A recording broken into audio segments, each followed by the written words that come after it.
एक समय शहर से कुछ ही दूरी पर एक मंदिर का निर्माण किया जा रहा था। मंदिर में लकड़ी का काम बहुत था, इसलिए लकड़ी चीरने वाले बहुत से मजदूर काम पर लगे हुए थे। यहां वहां लकड़ी के लट्टे पड़े हुए थे और लट्टे व शहतीर चीरने का काम चल रहा था।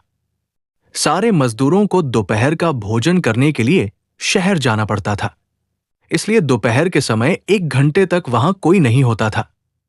एक दिन खाने का समय हुआ तो सारे मजदूर काम छोड़कर चल दिए।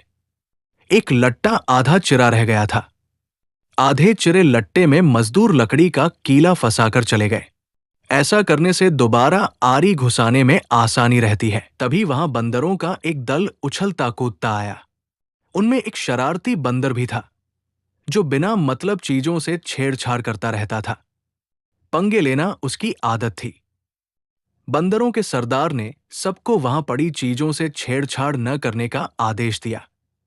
सारे बंदर पेड़ों की ओर चल दिए, पर वो शैतान बंदर सबकी नजर बचाकर पीछे रह गया और लगा अड़ंगेबाजी करने। उसकी नजर अजचिरे लट्टे पर पड़ी। बस वो उसी पर पिल पड़ा और बीच में अड़ाए गए कीले को देखने लगा। फिर उसने पास पड़ी आरी को देखा। उसे उठाकर लकड़ी पर रगड़ने लगा। उससे किर्र किर्र की आवाज निकलने लगी तो उसने गुस्से से आरी पटक दी। उन बंदरों की भाषा में किर्र किर्र का अर्थ निखट्टू था। वो दोबारा लट्टे के बीच फंसे कीले को देखने लगा। उसके दिमाग में कौतूहल होने लगा कि इस कीले को लट्टे के बीच में से निकाल दिया जाए तो क्या होगा।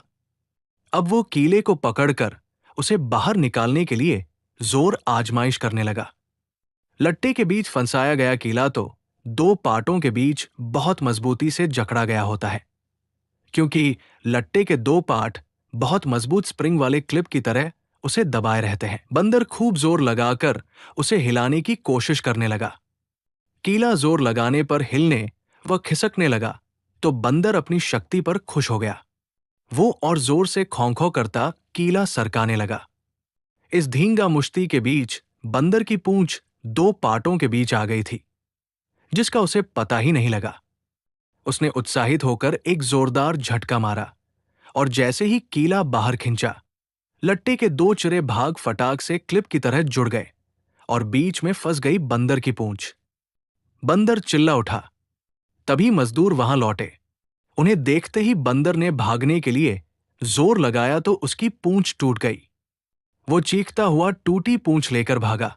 कहानी सुनाकर रमेश बोला, इसीलिए कहता हूं कि जिस काम से कोई अर्थ न सिद्ध होता हो, उसे नहीं करना चाहिए। व्यर्थ का काम करने से जान भी जा सकती है।